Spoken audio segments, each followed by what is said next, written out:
Terceiro ano, estamos de volta com a disciplina de Geografia e nós iremos fazer uma revisão na disciplina de hoje. Na aula passada nós falamos sobre a água que abastece as cidades. Vamos dar continuidade aqui, fixando a matéria, ok? Então, no bimestre anterior, nós estudamos os aspectos da água. Como é que ela chega às nossas cidades. E você sabia que o abastecimento das cidades não é uma prática recente em nossa história? Antigamente, as cidades eram construídas próximas a quê? Aos rios, para que a água chegasse até as cidades. Foi preciso construir estruturas, assim surgiram os aquedutos. Bom, nós vimos aí, como é que funciona os aquedutos. Nós vimos na página 160, que ele possui um reservatório de água, a água sai, tem a ponte do aqueduto, tem o canal e vai para as cidades. O livro também nos mostra aqui nessa página 160, que o Arco da Lapa é um aqueduto construído na cidade do Rio de Janeiro. Eu falei sobre isso na aula passada, sobre o Arco da Lapa, e falei sobre esse aqueduto, os aquedutos. Bom, o Arco da Lapa, ele possui 42 arcos, vocês sabiam disso? E eles foram construídos, ele foi construído pelos escravos indígenas e os africanos. Fica aí uma curiosidade da nossa história. Então, os Arcos da Lapa, eles são visitados até hoje como ponto turístico. Apesar de terem sido construídos há muito tempo, os aquedutos ainda estão presentes em diferentes paisagens do mundo e servem até mesmo como ponto de visitação turística. É um ponto turístico do Rio de Janeiro. Então, quem vai em sentido ao centro da cidade, vai poder passar por esse ponto turístico aí maravilhoso, no qual estamos revisando, fazendo a revisão da aula passada, falando sobre os aquedutos. Bom, nós falamos também como tratar a água, e se tratar a água é preciso, não é preciso. É claro que é preciso, Como vamos fazer uso da água? A água ela passa por um tratamento, por uma fiscalização e um tratamento para que possamos fazer uso com cuidado dessa água.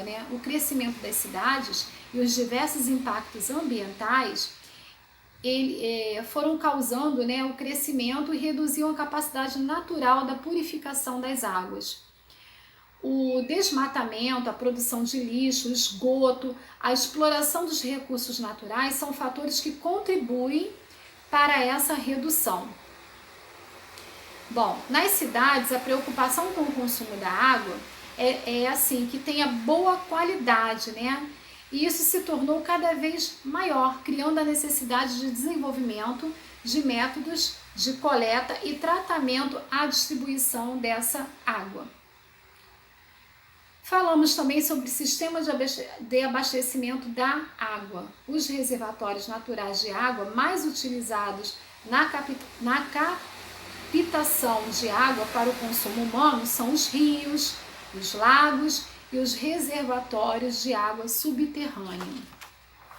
Bem,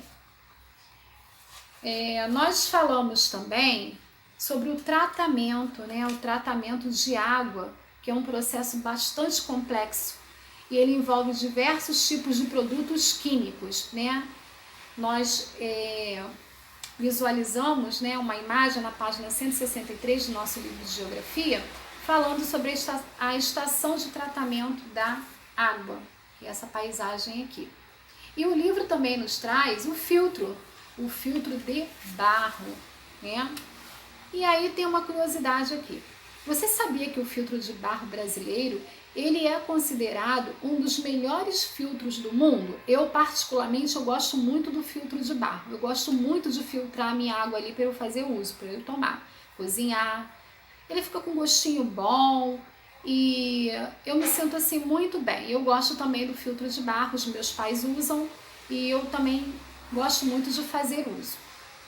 Bom, essa ilustração, né, que veio aqui no livro, ela evidencia como funciona o sistema interno do filtro, né? Aí vem dizendo onde fica a vela, né, que é o local onde a água é filtrada, o local onde a água da torneira é inserida, né? Vem toda uma explicação. Ela é inserida aqui, ó, na parte de cima, aí por dentro ela passa aqui, ó, pela vela e depois, né, que ela passa aqui pela vela, ela é filtrada, sendo que essa vela aqui, ela tem um tempo determinado para ficar aqui dentro do filtro. Depois temos que trocar essa vela para que seja realizada uma outra filtração, uma filtração com mais eficácia, né, com mais qualidade, para que a gente possa fazer uso dessa água com qualidade, não só com quantidade, mas também com qualidade de vida. E aqui nessa página 163, fala que a água sai da estação do tratamento, né? Como eu havia falado anteriormente, ela pode ser utilizada diretamente da torneira de nossas casas para acabar com a nossa sede, mas ela precisa ser tratada, ela precisa ser filtrada.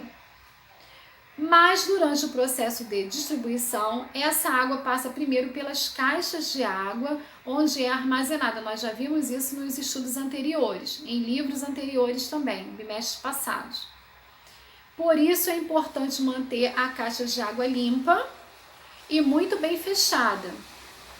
Isso também é outro fator muito importante. Devemos observar, né, se a caixa está fechada adequadamente, limpar com frequência, né, além de filtrar, para que a água não fique o quê? Suja.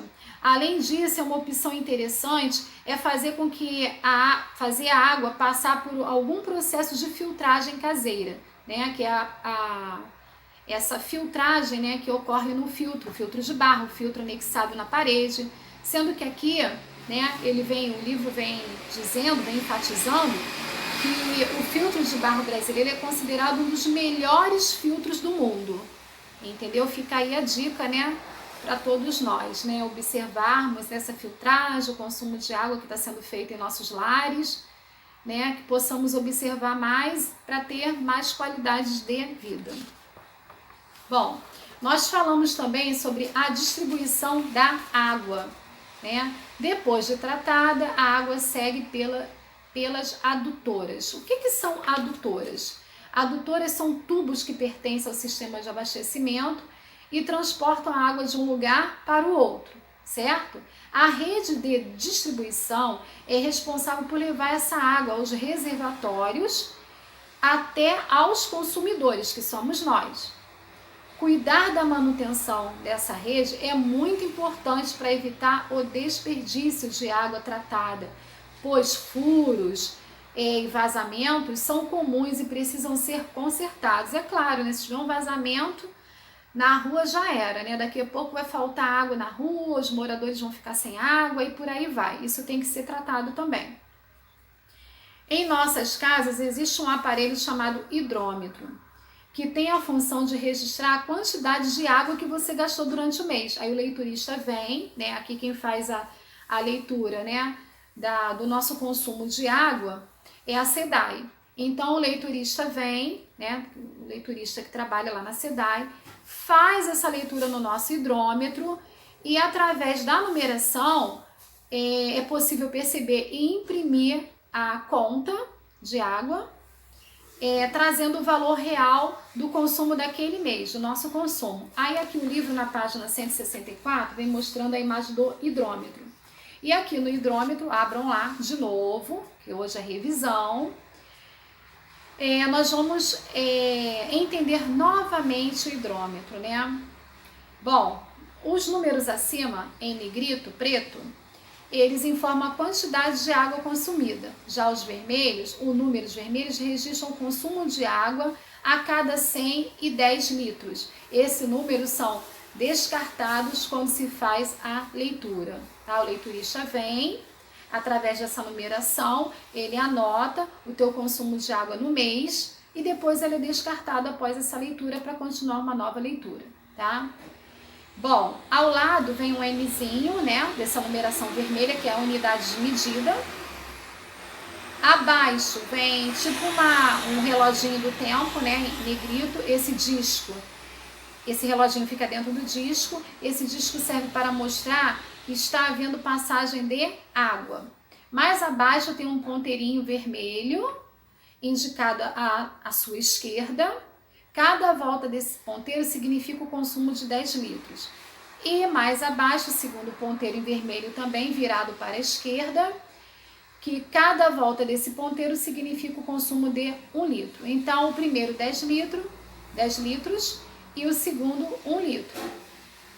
Do outro lado, um N bem grandão, né? Do outro lado, próximo ao segundo ponteiro, é o selo do Instituto Nacional de Metrologia, Qualidade e Tecnologia em metro, ok? Então isso tudo é informado, né, no hidrômetro para que possa funcionar, né, para que esse hidrômetro possa funcionar com qualidade, né, e eficácia, para que possa ser realizada a leitura, né, mediante o nosso consumo mensal. Ok? Depois a conta vem, né? De imediato, imprime a conta, faz a leitura, imprime e daí é passada para nós, para podermos pagar o nosso consumo. Então fica aí a nossa aula de hoje, a nossa revisão. Um beijo para todos.